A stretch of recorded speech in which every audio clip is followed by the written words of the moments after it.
A veces una serie de actos llevan a unas consecuencias catastróficas.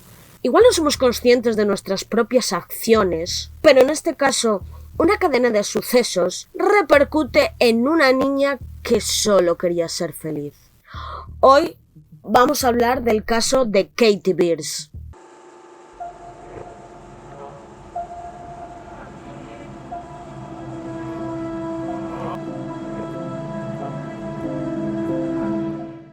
Catherine Beers nació el 30 de diciembre de 1982 en Long Island, en Nueva York. Su madre era Marilyn Beers y tenía un hermano mayor llamado John, que tenía 6 años cuando Catherine nació. Catherine nunca conoció a su padre, ya que ésta fue concebida en una noche de pasión. Marilyn y sus hijos no vivían solos, sino que también vivían con sus padres en West Islip. Vivían en un hogar desestructurado e incluso había poca higiene en el hogar. Y es que, para poder contar bien esta historia, también hay que hablar de Linda Ingilleri. Y es que un día, cuando Marilyn estaba trabajando de taxista, Linda se metió en el taxi. Marilyn la llevó a su destino, pero esta no tenía dinero para pagar, por lo que Marilyn dijo que no pasaba nada y que no le pensaba cobrar la carrera. Linda se sentía tan agradecida que decidió escribirle su número en una nota y dársela a Linda. Y ahí es donde empezarían su amistad. Por lo que cuando nació Katie, Linda fue la madrina de la niña. Así que desde muy pequeña, debido al trabajo de taxista de Marilyn, Katie y su hermano John pasaban mucho tiempo en casa de los Ingilleri, de Linda y de su esposo Salvatore Ingilleri. Y es que Marilyn con frecuencia descuidaba a sus hijos, dejando el cuidado de los Ingilleri, pero a estos no les importaba nada cuidar de los niños, más bien les encantaba cuidar de dichos niños. Todo esto se volvió una rutina y cada vez más los Ingilleri cuidaban de los niños, pasaban más tiempo con ellos jugando y haciendo cosas. En una ocasión, Marilyn dijo que se encontraba mal y que necesitaba quedarse un par de horas solas para ella misma para poder cuidarse. Y lo que parecía que iban a ser una simple tarde o un par de horas acabó siendo 2 semanas seguidas. Y los niños pasaron en casa de los Ingilleri todo ese tiempo. Decían que los Ingilleri no podían tener hijos, por lo que ellos estaban encantados de cuidarlos y no le reprochaban de nada a Marilyn. En una de estas ocasiones que los niños se quedaban en dicha casa, Linda metió a la niña cuando tenía 3 años en la bañera. La empezó a bañar tan normal, pero estando allí, Linda empezó a manipular a la niña para que dijese que quería quedarse en su casa, en casa de los Ingilleri, pero quedarse para siempre. Fue tal la manipulación que le hizo Linda a Katie, que le dijo a Marilyn, su madre, que en verdad su verdadera madre era Linda. Todo esto lo dijo delante de la familia de los Ingilleri, por lo que Marilyn se enfadó mucho al escuchar las palabras de su hija, porque sabía que Linda se lo había dicho. Marilyn quería llevarse a sus hijos de esa casa, pero es que los Ingilleri no dejaban que se fuese la niña, por lo que Marilyn corrió a casa de un vecino y llamó a la policía. Al enterarse, Linda apagó las luces, bajó las persianas como si no hubiese nadie en casa, pero la policía llegó a la casa de la familia. Y como estos no querían cooperar, no querían darles a los niños, cogieron, tiraron la puerta abajo y se llevaron a la niña para dársela a Marilyn. Pero la cosa no quedó así, y es que después de un tiempo, Marilyn perdonó a los Ingilleri y dejó que volviese a quedarse con los niños. Volvieron a ser amigas. Y más o menos esta cadena de sucesos todo empezaría cuando Katie cumpliría los 4 años. Cuando Katie tenía 4 años, Linda tuvo una diabetes y perdió una de sus piernas, por lo que la niña de 4 años, Katie, sería la que se ocuparía de ella y de la casa, de hacer todas las tareas de la casa, de hacer los recados, vamos, que sería la que llevaba la casa. La niña estaba a disposición de Linda. Es tanto así que cuando Katie empezó el colegio, Linda a veces no le dejaba ir al colegio para que se ocupase de hacer cosas de la casa. Pero Linda no era la única que se aprovechaba de la niña. Y es que cuando Katie tenía 3 años, Salvatore, el marido de Linda, empezó a abusar de ella sexualmente. Como la niña empezó con estos abusos desde tan pequeña, nunca dijo nada porque para ella era algo tan común que pensaba que los demás también podrían hacerlo, ¿no? Que otros niños lo sufrirían, que otros niños también le pasaría lo mismo. Y aunque esta no sabía lo que significaba lo que Salvatore le estaba haciendo, sabía que ahí algo estaba mal. Pero pasados unos años, al tener 6 años Katie, los Ingileri perdieron su casa, por lo que los Ingileri acabarían yéndose a casa de Marilyn, por lo que pensaríais que todo este abuso hacia la niña, al estar controlada por la madre, se acabaría. Pero no fue así la situación. Estando allí, Linda dormía en la misma cama que Katie, y en ocasiones, Linda, estando delante de Katie, se ponía a ver vídeos porno y se masturbaba delante de ella. Muchas noches la niña no quería dormir con Linda por ese tema, ya que no le gustaba nada lo que estaba haciendo. Y aparte, Linda, le decía que a las 9 tenía que estar en la cama o si no dormiría en el sofá. Por lo que muchas noches la niña dormiría en el sofá y ahí aprovecharía Salvatore para seguir abusando de ella. O sea que por un lado tenemos que Katie vería acciones sexuales por parte de Linda cuando dormiría ella en la cama, y por otro lado, cuando no cumplía lo que Linda le decía y tenía que ir a dormir al sofá, su marido, Salvatore, abusaría de la niña. En la casa de la madre de la niña y donde también estaban los abuelos. Pero vamos a seguir unos años. En 1990, cuando Katie tenía 8 años, Salvatore pide un préstamo y pone de aval la casa de Marilyn. Y como no pudo pagar dicho préstamo, también le quitaron la casa de Marilyn, por lo que ambas familias se quedarían sin un hogar, por lo que dichas familias se mudarían y los Ingileri se fueron con Katie a Bayshore, en Nueva York, y su madre, es decir, Marilyn, se mudó a unos 50 kilómetros con John, el hermano.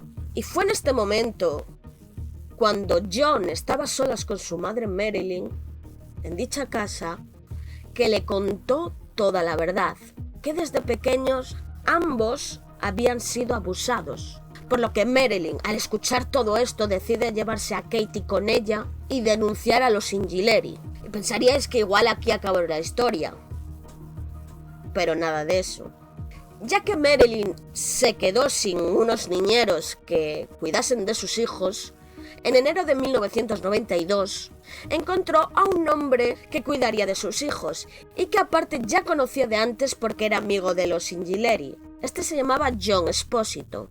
A partir de ahora me voy a referir a él como Esposito, ya que John también se llama el hermano de Katie.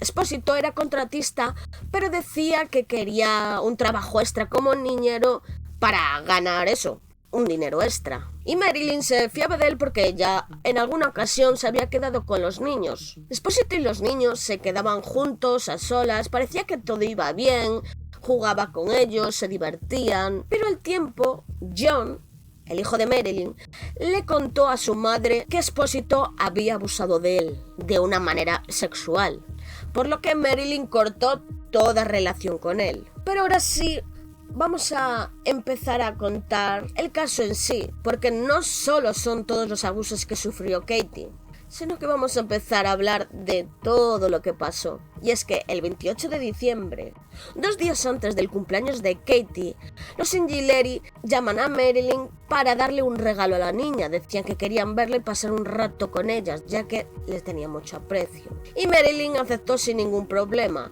Supongo que sería porque tendría que ir a trabajar o porque no le apetecería estar con sus hijos, quién sabe. Pero estando allí la niña, en casa de los Ingileri, John Esposito llamó a la familia y les preguntó a ver si podía quedar un rato con la niña para darle su regalo de cumpleaños. Una casa de Barbie que era muy famosa en aquella época. Los Ingileri aceptaron y Esposito recogió a la niña en casa de la familia. La niña se lo pasaba bien con Esposito y es que pasaban las horas y la madre no se preocupó de llamar a nadie a ver dónde estaba su hija. Por lo que Katie se quedaría esa noche en casa de Espósito, prometiéndole que al día siguiente irían a una juguetería y luego a un centro recreativo llamado Space Place. Al día siguiente fueron a una juguetería, le compró algunos juguetes y luego fueron a ese centro recreativo donde la niña se supone que estaría jugando, pero en ese momento, estando en el centro recreativo, la niña desaparece y John no sabe dónde está, no sabe dónde se ha metido. Y fue en ese momento que Espósito estaba en la sala recreativa que a Linda le llega una llamada de una cabina telefónica. Y era Katie. La niña le estaba pidiendo auxilio, pero la niña nunca llegó a hablar con Linda, cosa que quedó registrada en el buzón de voz ya que Linda nunca cogió la llamada.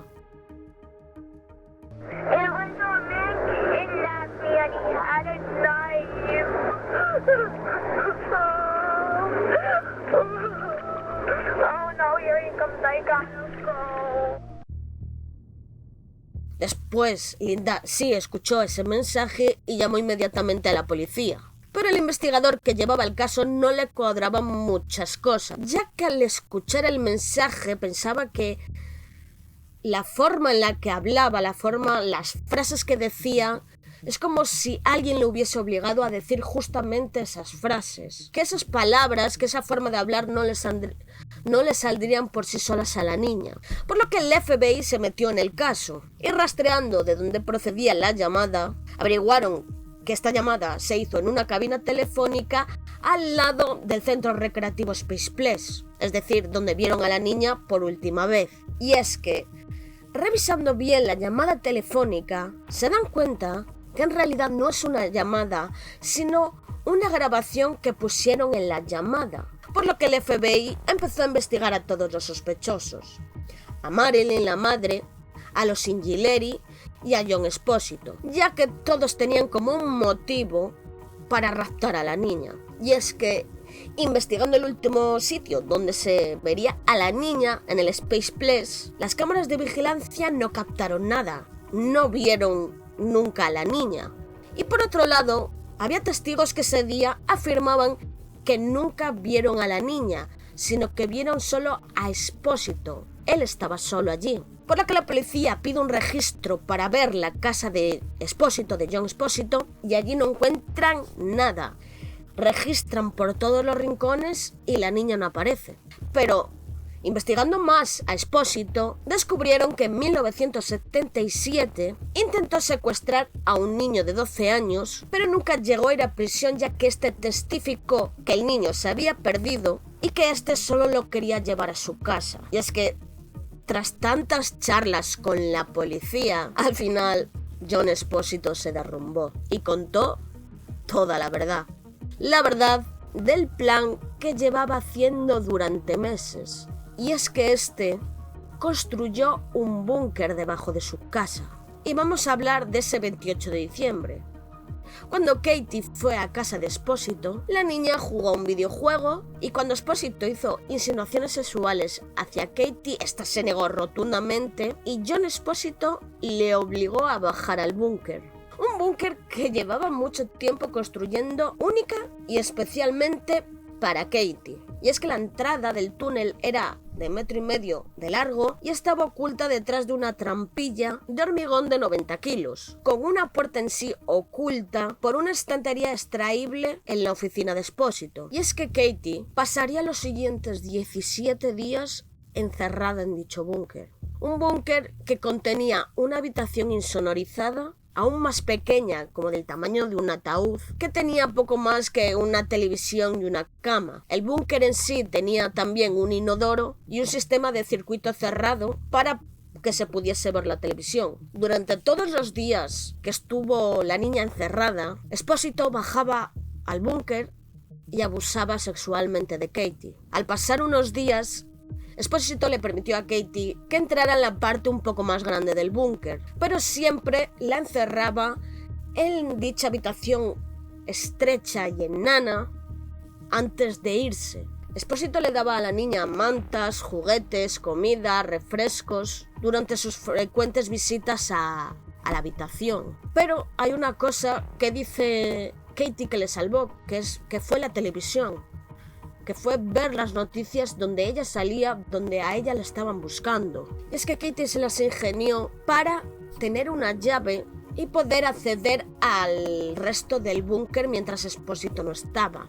Y es que, asustada de que Espósito abusara de ella mientras dormía, logró permanecer despierta la mayor parte del tiempo. Y cuando Espósito quiso fotografiarla mientras dormía, como si estuviese muerta, ella se negó, sabiendo que la búsqueda de ella terminaría, pensando que algún día saldría de allí. Y en una de estas visitas que le hizo Espósito a la niña, le dijo que tenía la intención de mantenerla allí toda la vida, ya que aseguraba que tenía el suficiente dinero para mantenerlos a ambos. Luego, de manera escalofriante, le dijo a Katie que cuando cumpliese los 18 años se casaría y tendría hijos con ella. Pero como dije antes, a los 17 días de pasar toda esa tortura, John Espósito cedió bajo esa intensa presión que tenía de estar todo el rato vigilado, y el 13 de enero de 1993 confesó a través de su abogado, lo que llevó a los agentes a rescatar a Katie de ese búnker. Espósito se declaró culpable del secuestro el 16 de junio de 1994, es decir, más o menos un año después de que rescatasen a Katie, por lo que fue condenado a 15 años de cadena perpetua. Y tenía 10 cargos pendientes, incluido el abuso sexual, pero la parte de poner en peligro a un niño se retiró a cambio de la declaración de culpabilidad. Y luego, al tiempo, Salvatore Ingileri cumplió 12 años de cárcel por abusar de la niña antes del secuestro. Tras todo este suceso y ver la negligencia de la madre, Katie fue adoptada en una familia en East Hampton, en Nueva York, lo que le permitió finalmente escapar de una vida de abusos. Ya siendo adulta, Katie, revisando aquel sufrimiento que había vivido en el búnker, fue coautora de un libro de sus memorias y se convirtió en una oradora. Vive en una zona rural de Pensilvania con su esposo y sus 2 hijos, y mientras tanto, el 4 de septiembre de 2013, John Espósito fue encontrado muerto en su celda por aparentes causas naturales. Así que nada, chicos, hasta aquí el caso de hoy. Sé que también os podrá recordar al caso del monstruo de Aztetten. En ese caso fue muchísimo más tiempo, pero lo que sí me ha quedado una cosa clara es que si su madre no hubiera sido así de negligente, a la niña no le habrían pasado, digamos, que la mitad de cosas que le pasaron, o por lo menos su secuestro. Si ella simplemente no lo hubiese dejado con aquella familia que ya había abusado de ella, la niña no hubiese pasado ese tormento, ¿no? ¿Vosotros qué pensáis? Me lo podéis dejar en la caja de comentarios. Si os ha gustado este vídeo, darle un like. Si no estáis suscritos, podéis suscribiros si os gusta mi canal. Y nos vemos en el siguiente caso. Adiós.